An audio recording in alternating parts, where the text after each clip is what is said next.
Saul was 30 years old when he became king, and he reigned for 42 years over Israel. He chose 3,000 men from Israel for himself. 2,000 were with Saul at Michmash and in Bethel's hill country, and 1,000 were with Jonathan in Gibeah of Benjamin. He sat the rest of the troops away, each to his own tent.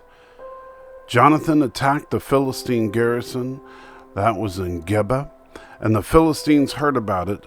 So Saul blew the ram's horn throughout the land, saying, "Let the Hebrews hear." And all Israel heard the news.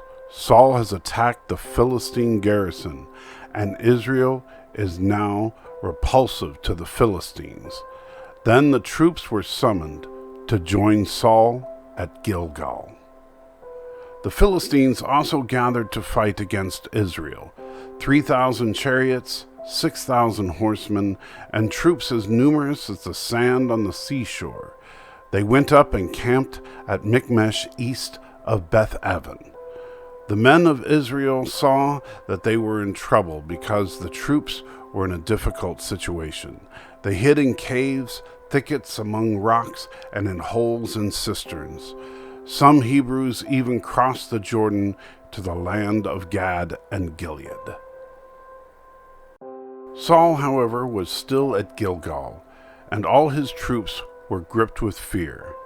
He had waited 7 days for the appointed time that Samuel had set, but Samuel didn't come to Gilgal, and the troops were deserting him. So Saul said, "Bring me the burnt offering and the fellowship offerings." Then he offered the burnt offering. Just as he had finished the burnt offering, Samuel arrived. So Saul went out to greet him, and Samuel asked, "What have you done?" Saul answered, "When I saw that the troops were deserting me, and you didn't come with the appointed days, that the Philistines were gathering at Michmash, I thought, the Philistines will now descend on me at Gilgal, and I haven't sought the Lord's favor.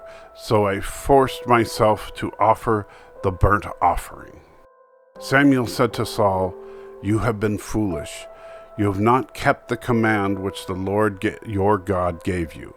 It was at this time that the Lord would have permanently established your reign over Israel, but now your reign will not endure.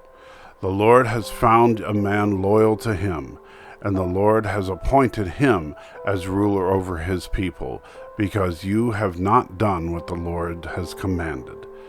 Then Samuel went from Gilgal to Gibeah in Benjamin. Saul registered the troops who were with him, about 600 men.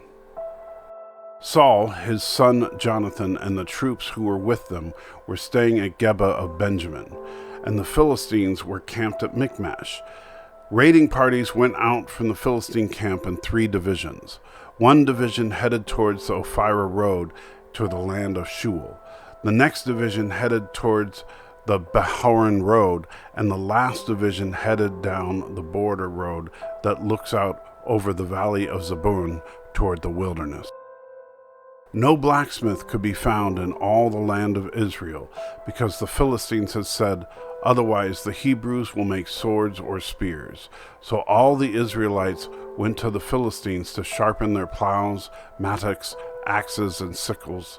And the price was 2/3 of a shekel for plows and mattocks, and 1/3 of a shekel for pitchforks and axes, for a putting of a point on an ox goad. So on the day of battle, not a sword or a spear could be found on the hand of any of the troops who were with Saul and Jonathan. Only Saul and his son Jonathan had weapons.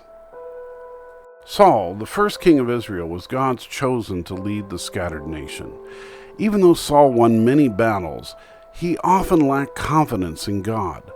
Saul's disobedience to God was the primary source of his problems, especially as it's brought heartache and trouble into the lives of those close to him.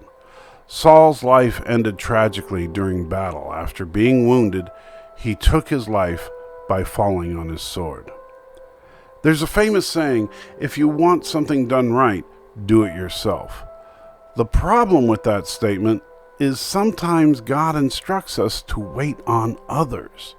Patience is a tricky thing, especially in this busy world. In these moments, our sinful human nature takes over and we fail. Often.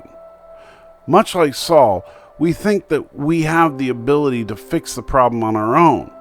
Saul could see the battle slipping away with every soldier that fled. At that moment, all the pieces were there. The time appointed by the high priest Samuel, the battle, the burnt offering, and the fellowship offering. There was just one thing missing: God. Saul makes a decision not to wait on Samuel as instructed, but instead offers the burnt and fellowship offerings himself. Saul allowed the fear of failure and the noise around him to distract him from what God had planned. This act of disobedience led Saul's disconnection from God. Our decisions have consequences. Thankfully, we have the Bible to guide us. Psalm 135 shows us how to proceed in moments like the one Saul experienced. It says, "I wait for the Lord, my soul waits, and in his word I hope." Our obedience to God is more significant than our sacrifices to God. Next time we find ourselves in a moment of trial, let's not be like Saul. Let's take a minute, breathe, and focus on the Lord. Let's remember his past promises and actions and wait. He will meet us there.